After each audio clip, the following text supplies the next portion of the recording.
అందరికీ నమస్కారం. ఐఎమ్ మోనికా రాజేంద్రన్. ఈరోజు నేను ప్రేమించొద్దు అనే ఒక sweet film made out of love, a lot of dedication, చాలా ప్రేమతో చేసిన ఫిలిం, చాలా డెడికేషన్తో చేసిన ఫిలిం. అట్లాంటి ఫిలిం ఒక కాస్ట్తో నేను ఈరోజు కూర్చొని ఉన్నాను. ఎందుకంటే ఈ ఫిలిం June 7th నాడు రిలీజ్ అవ్వబోతుంది in our nearest theatres. Here we have Anurup, our actor, the lead of the film. Yashwant Pendyala unnaru. He is also one of the actors of the film. Shonali, the actress of the film, and Neha. So they all are actors. Irozu, let us chit chat with them. Hi Anurup. Hi. Meer cheppandi, like where exactly are you coming from? మీ background ఏంటి? మీరు సినిమాలో ఎట్లా entry ఇచ్చారు? నేను engineering student అండి. BTech student. 2013-14లో pass out అయిపోయింది. దాని తర్వాత ఒక 4-5 షార్ట్ ఫిల్మ్స్ చేసిన. ఓకే. దెన్ ఫిలిం స్కూల్లో కూడా ట్రైనింగ్ తీసుకున్నాను. తర్వాత నాకు బందూక్ అనే ఒక ఫిలిం వచ్చింది. ఆ తర్వాత ఆడిషన్లో శేఖరం గారు అబ్బాయి అనే ఒక ఫిలిం, అట్లా 2 సినిమాలు చేసిన. ఇంక తర్వాత కోవిడ్ బిఫోర్ ఆ టైంలో ప్రేమించొద్దు సినిమా సెలెక్ట్ అయ్యాను అనమాట దీనికి. ఓకే. సో అట్లా 3 ఫిలిమ్స్ చేసిన సో ఫార్. ఇది నా entrance towards film industry. Okay, before we move on to other actors, నేను ఏమనుకున్నానంటే let me ask you guys a question about the title Preminchoddu. యూజువల్గా మనం లవ్ స్టోరీస్ చూస్తాము, రామ్ కామ్స్ చూస్తాము, అండ్ ఇట్స్ వెరీ అంటే రెగ్యులర్గా తీసే సినిమాలు అవే ఆన్ లవ్ స్టోరీ. కానీ ఇక్కడ we have a film called Preminchoddu. So real లైఫ్లో ప్రేమించొద్దు అంటున్నారు. రియల్ లైఫ్లో మీ ఒపీనియన్ ఏంటి? రియల్ లైఫ్లో అంటే బేసికలీ దీని మీనింగ్ ఏంటంటే ప్రేమించాలి, వద్దు అని అనట్లేదు. బట్ ఒక ఏజ్ ఉంటుంది, వెన్ వీఆర్ సెటిల్డ్, కెరియర్ మొత్తం సెట్ అయిపోయినాక, మన చదువులంతా పూర్తి అయినాక, when we have like lot of responsibilities and this responsibilities added one. So manage అయిపోతుంది. సో ప్రేమించాలి, బట్ ఒక సర్టన్ ఏజ్ తర్వాత, నాట్ బిలో ద లైక్ టీనేజ్లో ఉన్నప్పుడు చేయొద్దు. లైక్ వీఆర్ నాట్ సెటిల్డ్, అప్పుడు చేస్తే ఏం లాభం ఉండదు. సో అది లాస్ట్ లాంగ్గా పోతుందా లేదో అంత ఐడియా ఉండదు. దేనికి గ్యారంటీస్ ఉండదు. తెలిసి తెలియని వయసులో మనం ఎప్పుడైతే ప్రేమిస్తామో అది ప్రేమ కాదు, attraction. That's a very good point. Maturity ఎప్పుడైతే వస్తుందో అప్పుడు అది కంప్లీట్ లవ్ అన్నమాట. సో అది లవ్ కి అట్రాక్షన్ కి డిఫరెన్స్ తెలియనప్పుడు, ఆ 16-17 ఎప్పుడైతే తెలిసి తెలియని వయసులో మనం దిగుతామో అది కరెక్ట్ ఏందో రాంగ్ ఏందో తెలియదు. యాక్చువల్లీ ఎమోషన్స్ కంట్రోల్ ఉండవు. ఆ టైంలో ఎమోషన్స్ కంట్రోల్ ఉండవు. దానివల్ల ఈ డిఫరెంట్ సీన్స్లోకి వెళ్ళిపోవాల్సి వస్తుంది. ఐ మీన్ ఆస్పెక్ట్స్కి వెళ్ళాల్సి వస్తుంది. సో దానివల్ల అనవసరమైన కాంప్లికేషన్స్ అవన్నీ. రెస్పాన్సిబిలిటీస్ తీసుకోము. ఏదో ఫ్రెండ్స్కి చూపించుకోవాలి, ఆహా నాకు గర్ల్ ఫ్రెండ్ ఉంది, నాకు బాయ్ ఫ్రెండ్ ఉంది, something like as Shonali mentioned, infatuation. And I really like the title ప్రేమించొద్దు. తెలిసి తెలియని వయసులో దాన్ని మనం చాలా హైలైట్ చేయాలి. తెలిసి తెలియని వయసులో మనకు తెలీదు మన వయసులో ఏం చేయాలి, ఏం చేయకూడదు, మన పేరెంట్స్ గైడ్ చేస్తారు. సో తెలిసి తెలియని వయసులో ప్రేమించొద్దు, డెఫినెట్గా ప్రేమించొద్దు. No. How did you feel? అంటే ఇప్పుడు ఇట్లాంటి ఒక స్టోరీ మనం మాట్లాడుతున్నప్పుడు it's a different thing, but when you're actually living the characters it's a totally different thing. ఆ క్యారెక్టర్స్కి మరి మీరు కనెక్ట్ చేశారా? ఇప్పుడు మనకి షూట్ ఎక్కడ ఒక స్లమ్లో అవుతుంది. ఓకే. ఇంకా నీకు మొత్తం ఏదైతే క్యారెక్టర్ ఇది లొకేషన్స్ కానీ ఇవన్నీ చూసుకుంటే రియల్ లైఫ్లో నాదేనేమో స్టోరీ, నేను ఇక్కడ ఉన్నానేమో నాకు ఇట్లా అవుతుందేమో అన్నట్టు ఆ లొకేషన్ అట్లా క్రియేట్ రియల్ కి పెద్ద తేడా లేకుండా ఇట్ వాస్ వెరీ నార్మల్. ఆ సీన్ కూడా అంతే న్యాచురల్గా ఉంటాయి. నేను సెట్స్కి వెళ్ళినప్పుడు కూడా వీళ్ళు క్యారెక్టర్స్ పేరుతోనే పిలిచేవారు అనమాట. అదే కమల్ అంటే కమల్, సూర్య అంటే సూర్య, లాలస అంటే లాలస, ఇట్లా క్యారెక్టర్స్ పేరుతో పిలిచేవాళ్ళు. So it's easy. అంటే ఈ క్యారెక్టర్స్ ఉన్నారు, వాళ్ళతో మాట్లాడుతున్న ఫీల్ ఉంటుంది. బయట క్యారెక్టర్కి సినిమాలో ఉండే క్యారెక్టర్కి డిఫరెన్స్ మనకు క్లియర్గా అర్థమవుతూ ఉంటుంది. సో మనం ఎనాక్ట్ చేయడానికి కూడా చాలా ఈజీగా అవుతుంది అనమాట.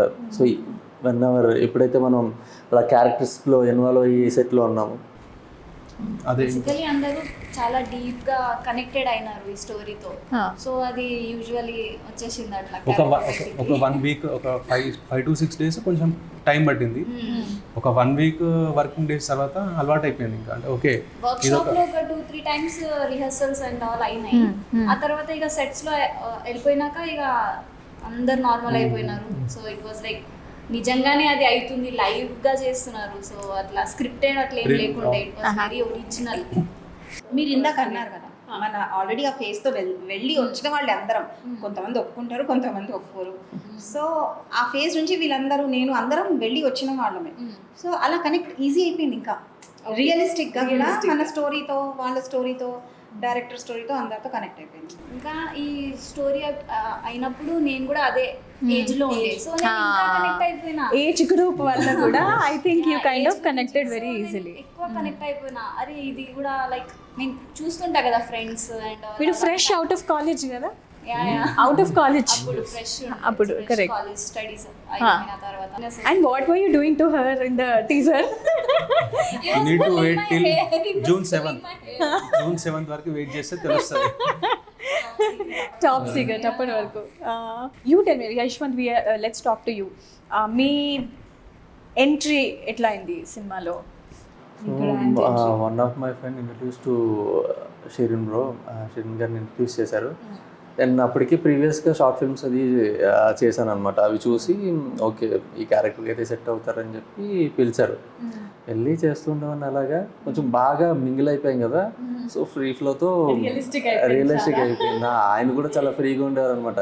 ఏ సూరి ఎలా చేయి, అలా చేయి, ఇలా చేయి, అలా చాలా ఈజ్తో చేపించేవారు అనమాట. సెట్స్ మీద కంఫర్ట్ జోన్ అనేది ఉంటే I think you will be very easy to pick up the characters and act. అంటే అంతేనా? టైంలో మా డైరెక్టర్ కి చాలా థ్యాంక్ఫుల్ మేము. ఎందుకంటే ఆ వైబ్ క్రియేట్ చేశారు. అందరూ కామ్ గా ఉండి మెల్లగా చేయండి, ఏం తొందర లేదు అట్లా. It was very calm. So we're like relaxed. చలో పోయి మాకు స్ట్రెస్ లేదు, మేము మంచిగా చేయొచ్చు, సుకూన్స్ చేయొచ్చు, టైం తీసుకొని చేయొచ్చు. ఒక టేక్ 2 టేక్ తీసుకోండి. ఈ was like very calm person. So it helped us a lot. Picnic పోయినట్టు పోతుండే. ఇంకా పిక్నిక్ పోతారు కదా డబ్బాలు లేకుంటే మాకు స్ట్రెస్ అసలు ఏం అవ్వలేదు. నార్మల్ గా క్యాజువల్ గా పోయినాం, షూట్ చేసుకున్నాం, ఆరామ్సే ప్యాకప్ అయింది, వచ్చేసినాం. అట్లా ఉండే, చాలా ఎంజాయ్ చేసాం మేమైతే. సో ఫర్ విమెన్ యాక్ట్రెసెస్కి యూజువల్లీ కాంప్లిమెంట్స్ బ్యూటీ మీద వస్తుంటాయి. And you are very famous for your smile. You have a very pretty smile. నీకు ఎవరైనా చెప్పారా? చెప్పారు. స్పెషల్లీ మా డైరెక్టర్ చాలా ప్రేస్ చేస్తారు నా స్మైల్ బాగుంటుందని. సో ఏంటంటే ఈ మూవీ చాలా లైక్ న్యాచురల్ గా ఉంది కదా. సో అందరికి డీగ్లామరే చేసాము. లైక్ ఎక్కువ మేకప్ అండ్ ఆల్ కి మేము ఎక్కువ ఇది చేయలేదు. సో అందరూ న్యాచురల్ గా కనిపించాలి. లైక్ ఇది ఏమంటారు, కాలేజ్లో బేసికలీ మనం ఎట్లా వెళ్తాం, మేకప్ వేసి అయితే కాలేజ్కి వెళ్ళము, న్యాచురల్ గా వెళ్తాం. సో అట్లానే న్యాచురల్ గా పోయినాం. And it look beautiful also. I think natural is glamorous ఎవరికైనా, అంతే కదా. ఆ క్యారెక్టర్ కి మేకప్ వేసి పెడితే అరే ఇదేంటి ఈ చిన్నపిల్ల మేకప్ వేసుకున్నది అని ఒక థాట్. అవును అవును. సో అది పెట్టి waste. I think you are a makeup artist. Because Shirin has been very clever here. He has taken all the young girls, so their skin is anyway flawless. So I had little job to do, and their smile does all the job anyways. And it was very little, but just for the camera he wanted certain things. He was very particular about. So I just guided them, I trained them. Not every day I used to go on sets, but I just guided Shonali. She was a good learner also. And I told them like koncham eye shape itla undali, koncham lips ki manam itla koncham glossy ga chupiyali. Only for the camera setting, just because of the camera setting we even did that minimalistic makeup. Otherwise that was also not needed. It was easy for me. Basic knowledge aithe dini. But basic I have guided them how to just prime up the skin. And you acted also in the film. I have acted a little role in that as a lecturer. My teacher అన్నమాట. So they are all my kids, they are all my students. Okay. So professionally also I am a trainer. So maybe Shirin saw that and he wanted me to be I think that's like a perfect blend between the real and the real. Age will also show up, right? Because they are all young, really young. So to match up that also so మీకు ఎట్లా ఈ opportunity వచ్చింది? So I know him since university. We were together in the university. So that's how he approached me, and then I was also TK. It కొంచెం జాయ్ఫుల్గా అనిపిస్తుంది కదా ఎవరైనా మీరు act చేస్తారా మూవీలో అంటే. So tell me more about any funny incidences.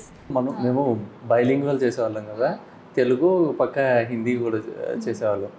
అయితే తెలుగులో వచ్చినప్పటికీ ఈజీగా అయిపోయేది, హిందీ వచ్చినప్పుడు మనకి అంత అలవాట్లేదు కదా. వచ్చిన తర్వాత కొంచెం అది టంగ్ ట్విస్టర్స్ లాగా ఉండేవి అనమాట. హిందీ తెలుగు రెండిట్లో సైమల్టేనియస్ గా షూట్ చేశారు. షూట్ చేసేవాళ్ళం, ఇంటెన్స్ గా జరుగుతుంది సీన్. నేను డైలాగే చెప్పేటప్పటికి హిందీ కామెడీ అయిపోయేది. అవును, యూఆర్ మరాఠీ గర్ల్ కదా? నేను Marathi. You are Telugu? I'm Marwadi. Oh you are Marwadi. అచ్చా, మీరిద్దరు తెలుగునా? తెలుగు పక్కా తెలుగు. ఇంకొకటి మనం ఇప్పుడు తెలుగు హిందీ మనం స్ట్రైట్ చేసినాం, కానీ ఇక్కడ హైలైట్ ఏంటంటే మిగతా లాంగ్వేజెస్ ఉన్నాయి కదా, ఇప్పుడు వాళ్ళు చూసి మనకి ఏం కాంప్లిమెంట్ ఇస్తున్నారంటే ఇది డైరెక్ట్ స్ట్రైట్ ఉన్నది, ఎక్కడ కూడా ఇది డబ్ చేసిన లేదు అని అది చాలా కాంప్లిమెంట్ ఇచ్చినారు. సో డబ్బింగ్ మీరు హిందీ అండ్ తెలుగు మీరే చేశారా? నేను తెలుగు చేస్తాను. నేను తెలుగు చేశాను. చేశారు మీరు? హిందీ తెలుగు నేనే చేశాను. అన్ని చేశారు. సో డబ్బింగ్, సో డబ్బింగ్ అనేది it's a part of the actors profession, అంతే కదా? అంటే మీరు చేయాల్సిందే. యాక్చువల్లీ మనం ఎంత యాక్ట్ చేసినా కూడా మన వాయిస్ త్రూనే ఎక్కువ ఇమోషన్ అనేది ఇమోట్ చేయాలి. వాయిస్తోనే. సో మనం డబ్బింగ్ చెప్పుకోకపోతే మన ఎమోషన్ అనేది కరెక్ట్గా డెలివరీ అవ్వదు. ఈవెన్ స్క్రీన్ లో కూడా మనం యాక్ట్ చేసినాం, సో మన వాయిసే ఉంటే అది ఇంకా మంచి కనెక్ట్ అవుతుంది. మేము యాక్ట్ చేసాం కదా, మాకు సాటిస్ఫాక్షన్ ఉండదు. అరే మేము చేసాం కదా, నా వాయిస్ కాదు ఇది. అది డిఫరెన్సెస్ వచ్చేస్తుంది. ఓకే, ట్రై చేసాం అన్ని మేమే చేయాలి అని. ఎనీ యాక్టింగ్ టిప్స్ ఇస్తారా మీరు? మేము టిప్స్ ఇచ్చేంత పెద్ద ఇప్పుడిప్పుడే వస్తున్నాము. ఇంకా చాలా మంది ఉన్నారు, స్టార్ట్ చేయని మంది ఉన్నారు.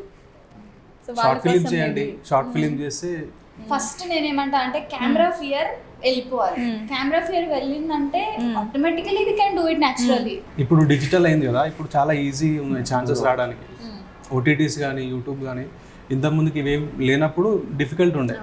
ఇప్పుడు ప్లాట్ఫామ్స్, నెంబర్ ఆఫ్ ప్లాట్ఫామ్స్ ఉన్నాయి కాబట్టి షార్ట్ ఫిల్మ్ చేసుకొని కొంచెం యాక్టింగ్ స్కిల్స్ అవన్నీ ఆపర్చునిటీస్ కూడా ఎక్కువనే ఉన్నాయి. ఐ థింక్ ఓటీటీ వచ్చిన తర్వాత యూట్యూబ్ క్లాసెస్ కూడా ఉన్నాయి, యూట్యూబ్ లో కూడా క్లాసెస్ చెప్తారు. సో ఇప్పుడు మీ what are your future projects then? Future ఒక వెబ్ సిరీస్ ఉంది, ఓకే, అది నెక్స్ట్ రెడీ ఉంది. నెక్స్ట్ నేను నిహారిక కొండల్ ప్రొడక్షన్లో కమిటీ గుర్రాలు అని లీడ్ యాక్టర్గా చేస్తున్నా, వన్ ఆఫ్ ద లీడ్ యాక్టర్గా. అది సూన్ గోయింగ్ టు రిలీజ్. కొన్ని సాంగ్స్ కూడా రిలీజ్ అయ్యాయి. Sonali, you tell me, me background ఏంటి? మీరు ఎట్లా ఫిల్మ్స్కి వచ్చారు అండ్ ఎందుకు వచ్చారు? మీ స్మైల్ బాగుందని వచ్చారా, లేక what is the reason? Actually ఏమైందంటే నేను మరాఠీ అమ్మాయి, అప్పట్లో నాకు తెలుగు అంతా లైక్ అంత పర్ఫెక్షన్ లేకుండే. సో నేను కాలేజ్లో ఉన్నప్పుడు ఒక టీమ్ అప్రోచ్ అయ్యారు, లైక్ షార్ట్ ఫిలిం ఉంది చేస్తారా అంటే ఓకే నేను చేస్తాను, బట్ నా తెలుగు కొంచెం ప్రాబ్లం ఉంది అని చెప్పాను. సో పర్లేదు మీకు డబ్బింగ్లో చేసేస్తాం, కానీ మీరు యాక్ట్ చేయండి అని అన్నారు. సో నేను ఎక్సైటెడ్ అయినారు, చలో బై ఏదో ఒకటి చేస్తా కదా. ఎందుకంటే మా ఫాదర్కి చాలా ఇంట్రెస్ట్ అనమాట, నువ్వు యాక్టింగ్ చేయాలి, నువ్వు కనిపించాలి, నువ్వు లైక్ ఒక ఫేస్ కనిపించాలి మా ఖాందాన్లో. Your father is very progressive, ఆయనకి దండాలు. మా ఫాదర్కి చాలా మూవీస్ అంటే అంత పిచ్చి, అంటే హిందీ ఉండని తెలుగు ఉండని పాత మూవీస్ నుంచి ఇప్పటి వరకు అన్నీ చూసేస్తారు. సో ఆయనే నాకు ఇన్స్పిరేషన్, నువ్వు చేయి then only. That is brilliant. అంటే ఫిలిం ఇండస్ట్రీ ఒక ప్లేస్ ఎక్కడ వి రికగ్నైజ్, అందరు రికగ్నైజ్ అవుతారు, తొందరగా రికగ్నైజ్ అవుతారు. సో అట్లా షార్ట్ ఫిలిం చేసేసా. అప్పుడు నాకు రిగ్రెట్ ఉండే, అరే నేను దానికి డబ్బింగ్ చెప్పలేదబ్బా, నాకు చాలా రిగ్రెట్ ఉండే. సో నెక్స్ట్ కాలేజ్ అయిపోయింది, దెన్ షిరీన్ గారు అప్రోచ్ అయ్యారు. సో నేను ఆడిషన్స్కి వెళ్ళాను, ఆడిషన్స్ చేసేసా. అప్పుడు సెలెక్ట్ అయినప్పుడు వర్క్షాప్స్ చేస్తున్నాము, అవుతుంది ఒక 1 వీక్ 2 వీక్ అయింది. సో తర్వాత ఏమైంది, షిరీన్ గారు నన్ను ఏం అడిగినారంటే are you interested in direction team, అంటే ఒక ఏమైనా ఈజీ వర్క్స్ ఉంటే నువ్వు చేయగలుగుతావా అని అడిగారు. యాక్టింగ్ ప్యారలల్ ఇది హ్యాండిల్ అవుతుందా అంటే యా ఆఫ్ కోర్స్, ఆపర్చునిటీ వస్తే నేను ఎందుకు వద్దంట, డెఫినెట్లీ నేను హెల్ప్ చేస్తాను మీకు అని నేను సరే అన్నా. సో ఇప్పుడు like when time goes it was like నేను చాలా ఏమంటారు డీప్గా డైరెక్షన్ టీంలో వెళ్ళిపోయినా. సో దాని తర్వాత షెడ్యూలింగ్ కానీ ఏమైనా కానీ యాక్టర్స్కి ఏమైనా సీన్స్ ఎక్స్ప్లెయిన్ చేయాలి. ఇంకా హిందీ కూడా ఉండే, హిందీ రైటింగ్ కూడా నేను చేసాను దాంట్లో. అరే వా, Yeah. మల్టీ ఫ్యాసెటెడ్ ఉండటం అనేది it's very important these days, అంతే కదా? సో అది నాకు చాలా హెల్ప్ చేసింది, ఆల్రౌండర్. అవును, చాలా హెల్ప్ చేసింది. నాకు హిందీ రావడం హెల్ప్ అయింది. తర్వాత తెలుగు కూడా, తెలుగు ఇంత మంచిగా మాట్లాడుతున్నావు. తెలుగు ఎట్లా అంటే అసలు ఈ మూవీలో ఎంట్రీ అయిన తర్వాత నేను చాలా ఫ్లూయెంట్లీ వచ్చేసింది నాకు తెలుగు. స్క్రిప్ట్ చదివి అందరికి ఎక్స్ప్లెయిన్ చేసి అండ్ ఆల్. నాకు డబల్ వర్క్ ఉండే కదా డైరెక్షన్ టీంలో కూడా, అండ్ సీన్స్ కూడా చేయాలంటే డబల్ వర్క్లో నాకు ఇక ఫ్లూయెంట్ వచ్చేసింది, తెలుగు వచ్చేసింది. సో ఇప్పుడు నాకు సాటిస్ఫాక్షన్ వచ్చేసింది, చలో బై తెలుగు అయితే ఫైనల్లీ అని. So it was very tough, like Initially, అవును. తర్వాత అక్కడ వెళ్ళి షూట్లో యాక్టింగ్ చేయాలి. It was tough, but I enjoyed a lot. So me acting dream ఎటువైపు వెళ్తుంది? ప్రేమించొద్దు 2 వస్తే ఇక ముందే చెప్పేసిన, నేను ఖర్చు చేసేసిన, లీగల్ నాకే ఇవ్వాలి. Nice nice. నాది కూడా అట్లనే ప్రమోషన్ అయిపోతుంది. అంతే అంతే, ప్రేమించొద్దు 2. ఇప్పుడు అడిగినా నేను చెప్పేసిన, ఖర్చు వేసేసారు కదా ఆల్రెడీ, అంతే, మన పని ఖర్చు వేయటం, దట్స్ ఇట్. ప్రేమించొద్దు 2 వస్తే నేనే లీడ్ అవుతాను అని నేనైతే మాట తీసేసుకున్నా.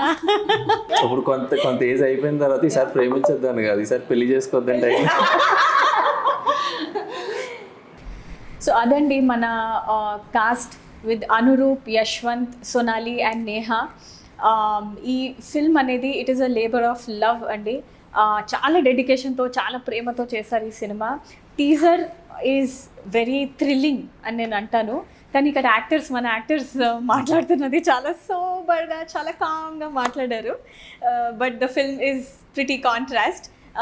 సో ఈ సినిమా చూడడానికి June 7th నాడు మీ థియేటర్స్లో రిలీజ్ అవుతుంది. You have to go and watch this, it will be a brilliant experience. So థియేటర్స్లో తప్పకుండా చూడండి. June 7న ప్రేమించొద్దు.